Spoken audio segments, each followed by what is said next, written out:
আমাৰ পিছফালে যিসকল আমাৰ দলৰ মানুহ বা সংগঠনৰ মানুহ আছে তেওঁলোকক কথা নাপাতিবৰ কাৰণে অনুৰোধ কৰিছো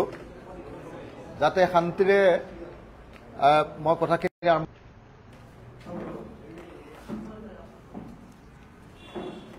শ্ৰদ্ধেয় সংবাদকৰ্মীসকল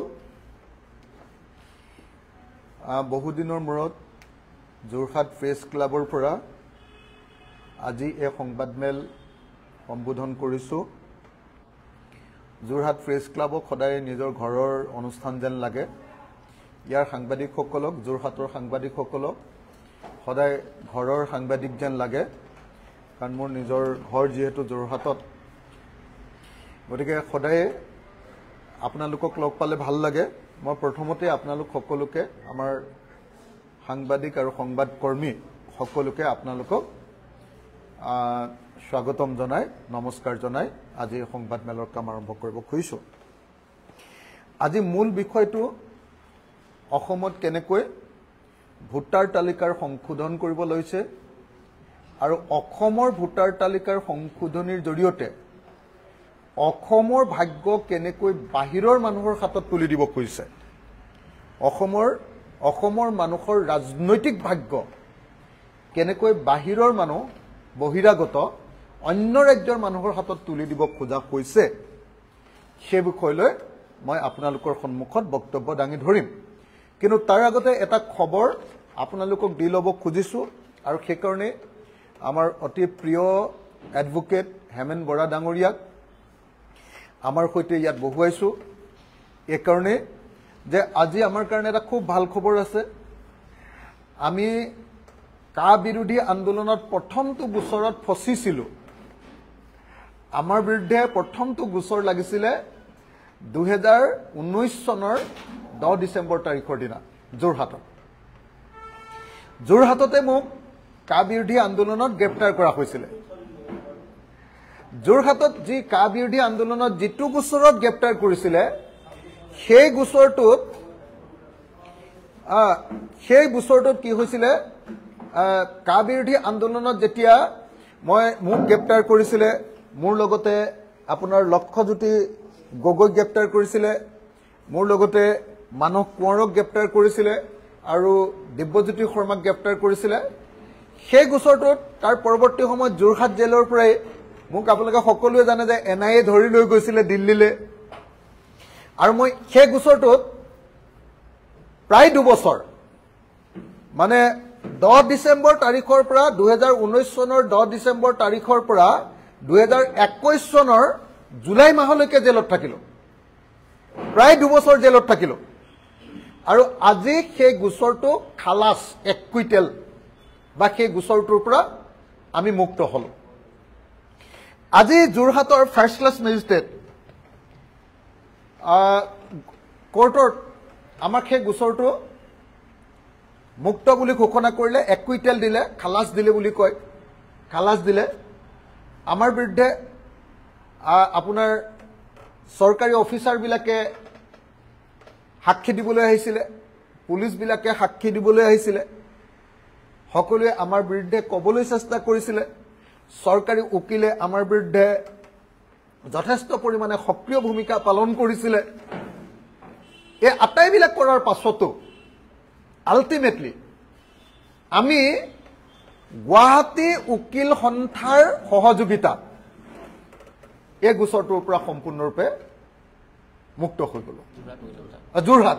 গুৱাহাটী কৈছো যোৰহাট উকিল সন্থাৰ সহযোগিতাত সম্পূৰ্ণৰূপে মুক্ত হলো যেতিয়া আমাক যোৰহাটত গ্ৰেপ্তাৰ কৰিছিলে গোটেই যোৰহাটৰ উকিল সমাজখন গোটেই সমাজখনে আমাৰ হৈ উকালতি কৰিছিলে তাৰপিছত গোচৰটোৰ দীঘলীয়া কাৰ্যকালত আমাৰ উকিল সন্থাৰ সভাপতি শ্ৰীযুত হেমেন বৰা তেখেতৰ নেতৃত্বত সুদীপ্ত নয়ন গোস্বামী আৰু বিশ্বজিৎ শইকীয়া আৰু আমাৰ ধ্ৰুৱ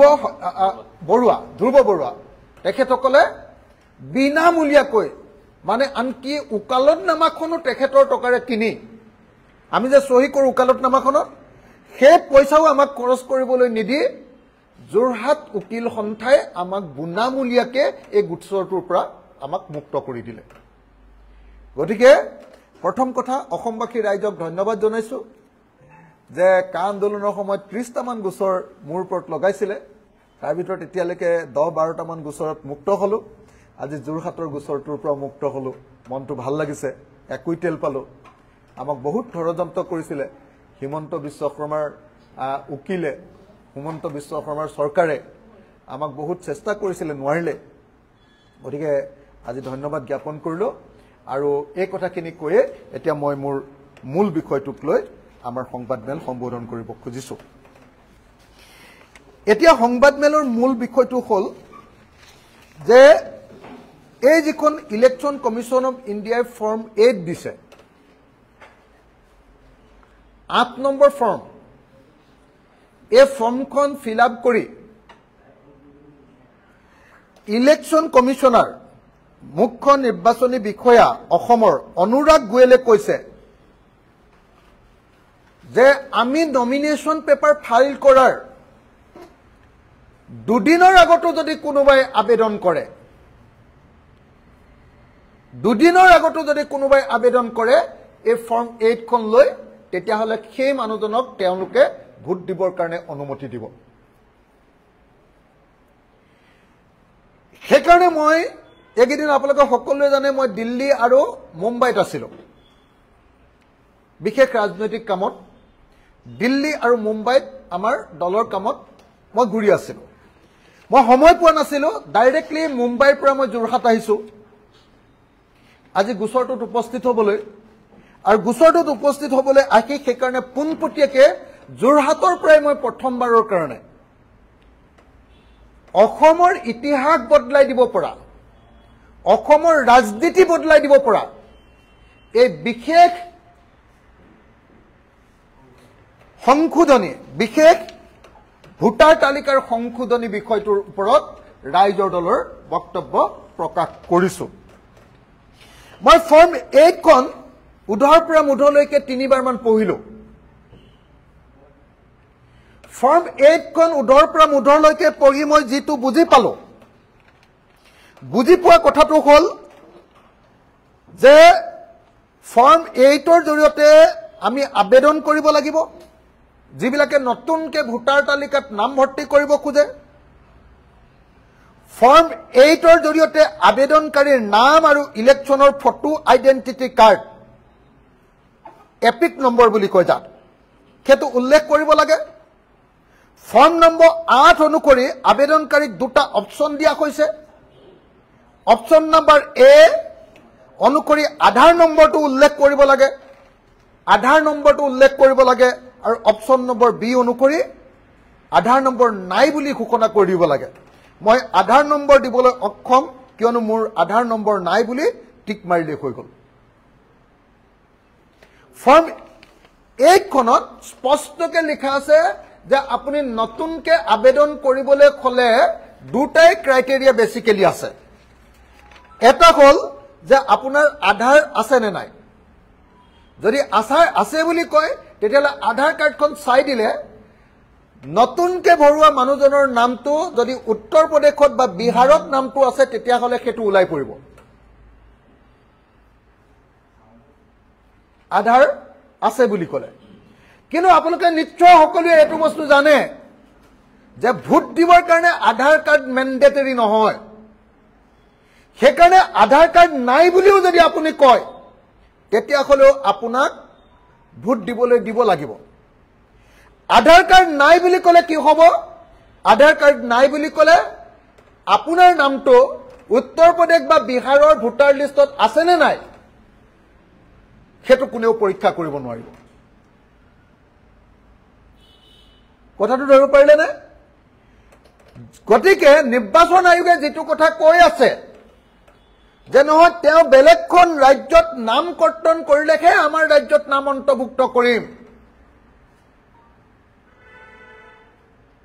বা চৰকাৰে যি ধৰণে প্ৰপগাণ্ডা কৰি আছে যে বেলেগত নাম থকা মানুহেটো ইয়াত ভোট দিব নোৱাৰে আৰু উত্তৰ প্ৰদেশত নামটো কাটি কোনে আহি অসমত ভোট দিবলৈ আহিব এই বুলি যিবিলাকে কৈছে তেওঁলোকৰ কাৰণে মই হাথৰটো ভাঙি দিব খুজিছো এটো কিমান ডাঙৰ এটা হাথৰ মই হাথৰটো আপোনালোকক ভাঙি দিছো দেই চাব আপোনালোকে জানে যে এই বিধি অনুসৰি ফৰ্ম 8 যিখন উলিয়াইছে তাৰ বিধি অনুসৰি যেটো বিধিৰ অধীনত এই ফৰ্ম 8 উলিওৱা হৈছে যে কোনোবা এজন ক্যান্ডিডেট বিলাকে নমিনেশন পেপাৰ দাখিল কৰাৰ দুদিনৰ আগলৈকে বুলি কৈছে তাৰ মানে আগমুহূৰ্তলৈকে যদি কোনোবাই এপ্লিকেশন দিয়ে তেতিয়া হলে তেওঁৰ নাম নতুন ভোটাৰ তালিকাত ভৰাব লাগিব এটো হল নিয়ম এতিয়া ধৰক এজন মানুহে উত্তৰ প্ৰদেশৰ নিৰ্বাচন কোন চনত হৈছিল 2021 তে হৈছিল নে 20 ত হৈছিল নহয় 21 পিছত হৈছিল উত্তৰ প্ৰদেশৰ নিৰ্বাচনত ভোট দিলে বিধানসভাৰ নিৰ্বাচনত ভোট দি শেষ হল তাৰ পাছত তেওঁৰ নামটো আধাৰো আছে আৰু তেওঁ হেতু উত্তৰ প্ৰদেশত ভোটটো দি শেষ হৈ গল তেওঁ এবাৰ বিহাৰত ভোট আহিলে কোন চনত 2025 ত বিহাৰত ভোট আহিলে 2025 ত যেতিয়া ভোট আহিলে 2025 ত ভোট আহোতে তেওঁ উত্তৰ প্ৰদেশৰ আধাৰখনো দেখুৱালে কিন্তু কলে যে মই এতিয়া বিহাৰত থাকো গতিকে মোক বিহাৰত ভোট দিবলৈ দিব লাগে 2025 ত বিহাৰত তেওঁ ভোট দিলে উত্তৰ প্ৰদেশত তেওঁ ভোটটো কাটি দিলে কাৰণ এপিক নাম্বাৰটো দিব লাগে নহয় সেই এপিক নাম্বাৰটো দি দিছিলে তেওঁ খেটো নামটো দিওতে ইলেকশন ফটো আইডেন্টিটি কাৰ্ড যে পালে তাত কি কৰিলে যে তেওঁ কলে যে ঠিক আছে তেওঁ কৈ দিলে ঘোষণা কৰি দিলে ফৰ্ম 8 ত যে নহয় মোৰ উত্তৰ প্ৰদেশত ভোট আছিল মোক উত্তৰ প্ৰদেশত ভোট নালাগে এটো কৰ্তন কৰি দিও তেওঁ হে বিহাৰত ভোট দিলে হয়নে দুদিনৰ আগত আহিলেও হ'ব মাত্ৰ এটা এড্ৰেছ লাগে হয়নে বিএলও বিলাকৰ লগত যোগাযোগ কৰিলে মানে এড্ৰেছ এটা চৰকাৰে মানে এড্ৰেছ এটা কৰি দি বিএলও কৈ দিলে হল এটা আমাৰ লিষ্ট দে এটা পাস কৰি দিবি বিএলও চৰকাৰৰ মানুহ গতিকে চৰকাৰেটো কৈ দিলে মানে কৈ দিব যে ঠিক আছে এওঁলোকৰ এড্ৰেছ আছে এড্ৰেছটো চালে ঠিক আছে এড্ৰেছ আছে পাস বাই সেই দুদিনৰ আগত আহিলেই জানিবা তাত থাকিও ললে কিনো অসুবিধা আছে এটো এড্ৰেছটো পাস কৰাই ললে তেওঁৰ নামটো এবাৰ কোড ঘুমালে বিহাৰৰ বিধানসভা নিৰ্বাচনত ভোট দিবৰ কাৰণে বিহাৰৰ ভোটাৰ তালিকাত সোমাই গল বিহাৰত ভোট তেওঁ দিলে উত্তৰ প্ৰদেশত দিছিলে এবাৰ বিহাৰত দিলে বিহাৰত ভোট দি শেষ হল এবাৰ ভোট কত আহিলে অসমত এবাৰ তেওঁ বিহাৰৰ ইলেকশনৰ যেটো এড্ৰেছ আছিল সেই এড্ৰেছটো ব্যৱহাৰ কৰি এবাৰ অসমত তেওঁ এপ্লিকেশন কৰিলে যে মই অসমত থাকো গতিকে মোক অসমত ভোট দিবৰ কাৰণে মোৰ নামটো হুমুৱা নাছিলে কৰ্মসূত্ৰে মই অসমত আছো গতিকে ইয়াত লেবাৰ কৰি আছো কিবা কৰি আছো যিকোনো এটা কথা কলে হৈ গল কৰ্মসূত্ৰে মই ইয়াত অসমত আছো গতিকে অসমত ভোট দিবৰ কাৰণে মোক ভোটত নাম অন্তৰ্ভুক্ত ভোটাৰ কাৰ্ডত নাম অন্তৰ্ভুক্ত কৰিব লাগে তেওঁ তেতিয়া বিহাৰৰ নামটো কৰ্তন কৰি দিলে তেওঁ আধাৰ নেদেখুৱালে নাম কৰ্তন নকৰিলে হ'ব আধাৰ নাই বুলি কৈ দিলে হ'ল যদি আধাৰ আছে তেতিয়া হলে তেওঁ বিহাৰত নামটো কাটি দিলে হলনে বিহাৰত নামটো কাটি অসমত নামটো ভৰাই দিলে অসমত ইলেকশনত ভোট দিলে মাৰ্চ বা এপ্ৰিলত আমাৰ ভোট হল ফাৰ্স্ট ফেজ হলে মাৰ্চত দিলে সেকেন্ড ফেজ হলে এপ্ৰিলত দিলে হৈ গল তেওঁ এপ্ৰিলত দি শেষ হৈ গল শেষ হৈ দি তেওঁ যেতিয়া শেষ হৈ গল এবাৰ তেওঁ আকৌ উত্তৰ প্ৰদেশলৈ গল এবাৰ তেওঁ উত্তৰ প্ৰদেশলৈ গল এবাৰ তেওঁ আকৌ উত্তৰ প্ৰদেশলৈ গৈ কি কৰিলে যে মই অসমত আছিলো এতিয়া আৰু মোৰ নিজৰ ঘৰলৈ ঘূৰি আহিছো মোক ভোট দিবলৈ দিব লাগে আকৌ ইলেকশনৰ আগে উত্তৰ প্ৰদেশত আকৌ নিজৰ নামটো ভৰ্তি কৰি ললে তেওঁ কেবাৰ ভোট দিলে উত্তৰ প্ৰদেশত বিহাৰত অসমত দৰকাৰ হলে পশ্চিম বংগতো একছাত মাৰি থৈ যাব পাৰিব হয়নে তাৰপিছত তেওঁ উত্তৰ প্ৰদেশত ভোট দিব এটো এটা ভয়ংকৰ নিৰ্বাচনৰ ভোটাৰ তালিকাত নাম অন্তৰ্ভুক্তিকৰণৰ এই যিটো বিধি, এই বিধিটো এটা ভয়ংকৰ বিধি। আগতে বিজেপি চৰকাৰ নাছিলে কাৰণে, মানে ষড়যন্ত্ৰকাৰী 2 নম্বৰী বুদ্ধি থকা বিজেপি চৰকাৰ নাছিলে কাৰণে, হয়তো আগতে 2 নম্বৰটো কেনেকৈ কৰিছিলে, আগতে হয়তো অকল মৰা মানুহজনৰ নামতহে কোনোবাই ভোট দি দিয়ে। এতিয়া মৰা মানুহৰ নামতো ভোট দিব পাৰিব, আৰু লগতে কি কৰিব পাৰিব, উত্তৰ প্ৰদেশৰ পৰা পৰিভ্ৰমী মানুহ আনিব পাৰিব, ত্ৰিপুৰাৰ পৰা শিলচৰেলৈ ভোট আনিব পাৰিব, পশ্চিমবংগৰ পৰা ধুবুৰী পৰা আৰম্ভ কৰি এই নামনি অসমৰ গোটেই বাংলা ভাষী কোৱা মানুহবিলাকক আনিব পাৰিব। আৰু আটাইতকৈ উজু হ'ব, অসমৰ প্ৰত্যেকখন নগৰত, গাঁৱততো অকণমান মানুহে চিনি পাই যাব, অসমৰ প্ৰত্যেকখন নগৰত এই কাম কৰাটো তেনেই সহজ হ'ব। বেছি কৰিবও নালাগে, মাত্ৰ 5 লাখ ভোটাৰ আনিলে হৈ গ'ল। 5 লাখ ভোটাৰ আনিবৰ কাৰণে 50টা সমষ্টিত 10,000 নতুন ভোটাৰৰ নাম ভৰ্তি কৰি দিলে হৈ গ'ল।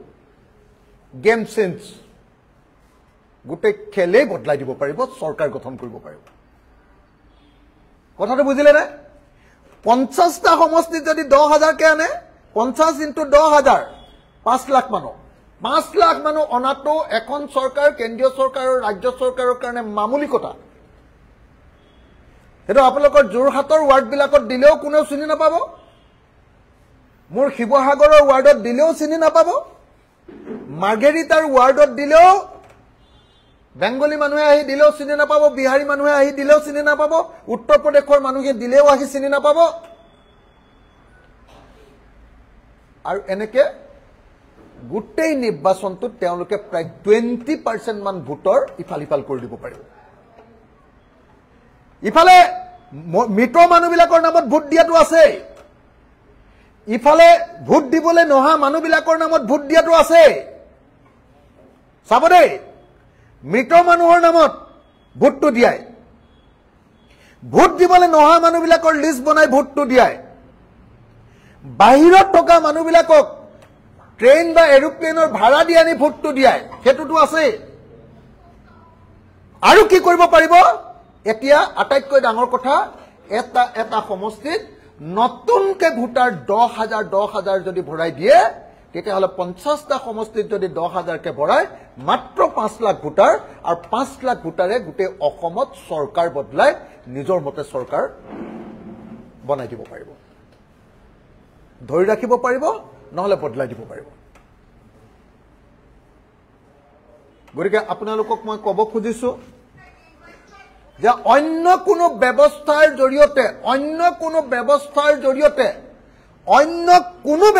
জৰিয়তে এই ভয়ংকৰ ভোট চুৰিৰ ঘটনা,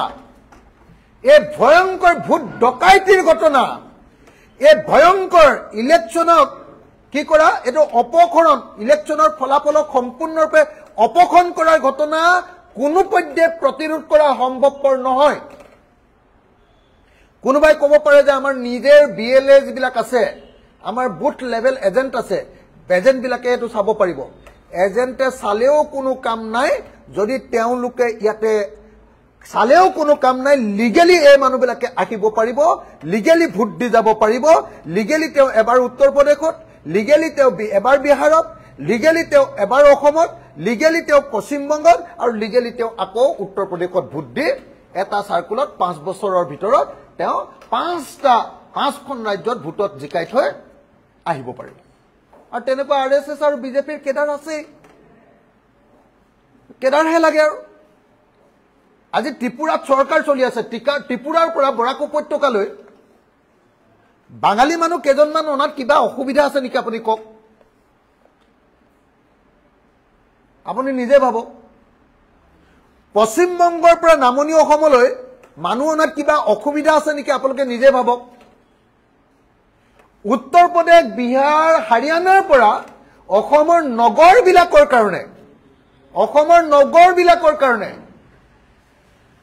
উত্তৰ প্ৰদেশ, মধ্যপ্ৰদেশ, বিহাৰ আৰু হাৰিয়ানা, এইকেইখন ৰাজ্যত চৰকাৰ আছে। এইকেইখন ৰাজ্যৰ পৰা 5 লাখ ভোটাৰ অনাটো কিবা অসুবিধা নেকি আপোনালোকে নিজে ভাবক।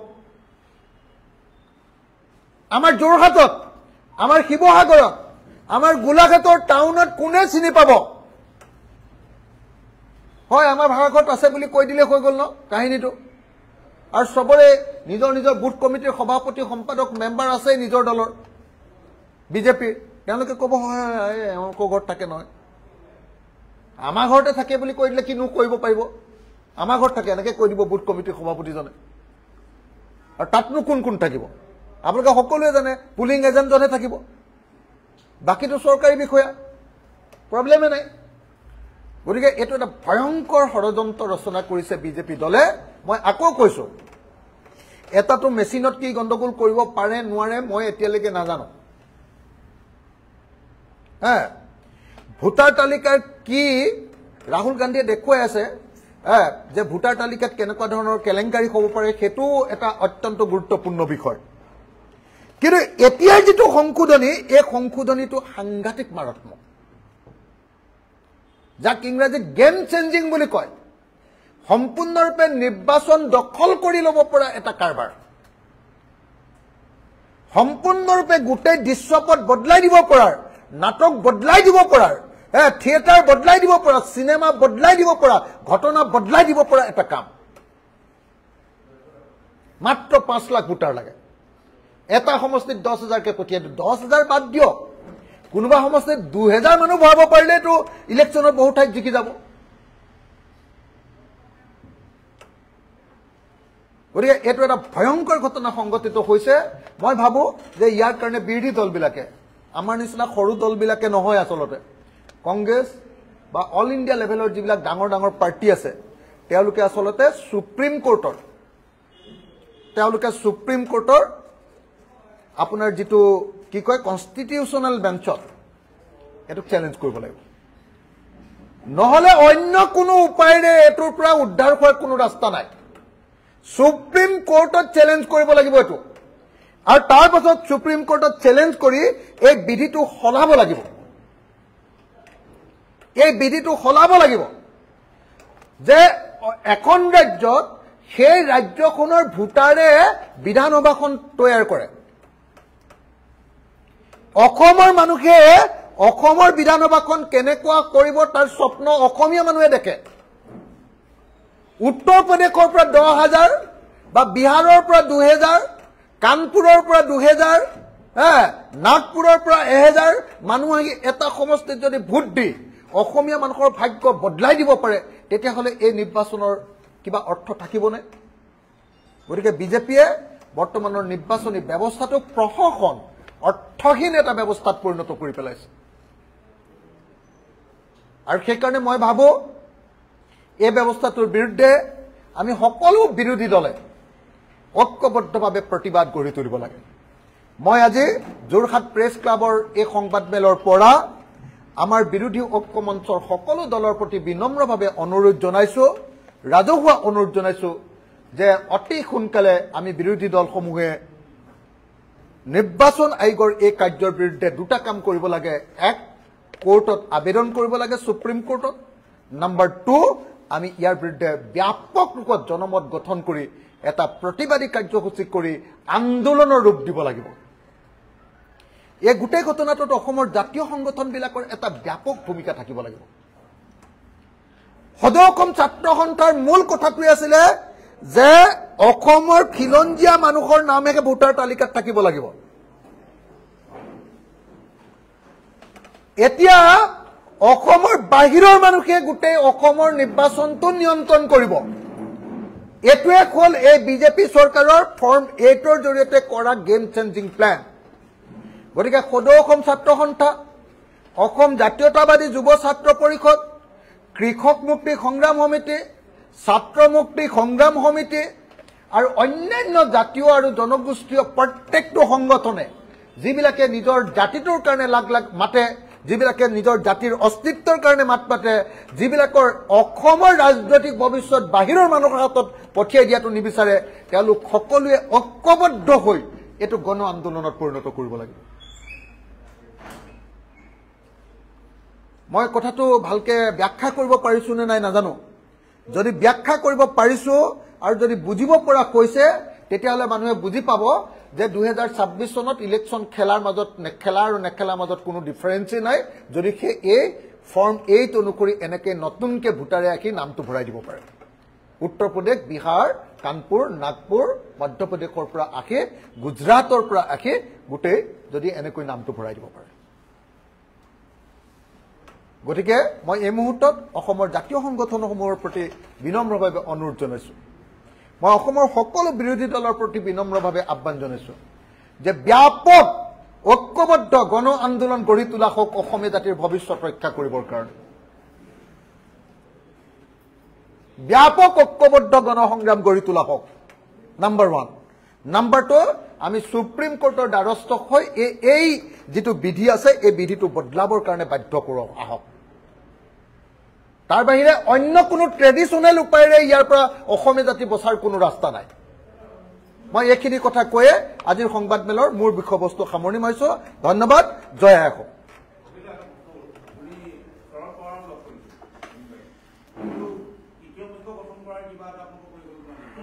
মানে মই এটা কথা আপোনালোকক ক্লিয়াৰ কৰি লওঁ যে আজিৰ যিখন সংবাদমেল এইখনৰ বিষয়টো ইমান গুৰুত্বপূৰ্ণ যে আজি এই বিষয়টোত মই অন্য কোনো ৰাজনৈতিক বিষয় আলোচনা কৰিব নোখোজো কাৰণ আজিৰ বিষয়টো অসমীয়া জাতিৰ ভৱিষ্যতক লৈ জড়িত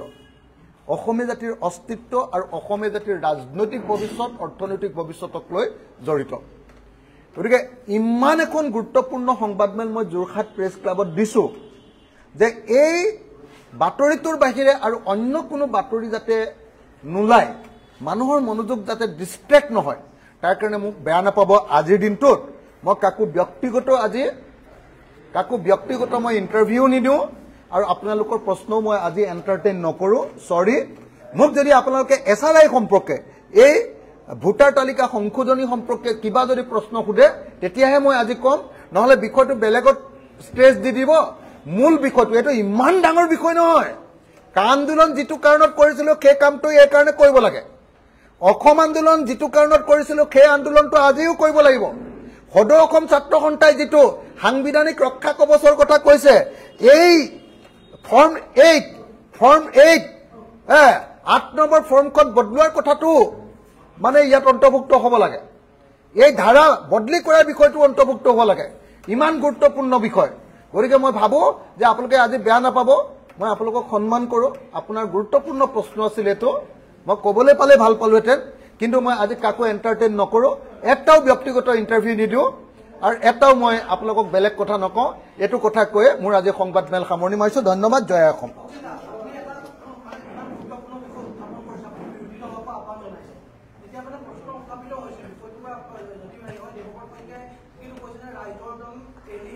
মানে এই বিষয়টোৰ ওপৰত আজি মই কথা নকওঁ এই বিষয়টোৰ ওপৰত মই আজি কথা নকওঁ কাৰণ এই বিষয়টো উলিয়ালে আপোনালোকে যদি কোনোবাই ইচ্ছাকৃতভাৱে কোনোবা সংবাদ মাধ্যম যদি কেনেবাকে ডিস্ট্ৰেক্ট কৰে ধৰক আজি নিউজ লাইভ আছে নিউজ লাইভে এটো মোৰ বাতৰিটো নুলিয়ায় আৰু আপোনালোকে খুদা কথাটোহে উলিয়াব সেইকাৰণে মই আজি আৰু নকওঁ ধন্যবাদ জয় অসম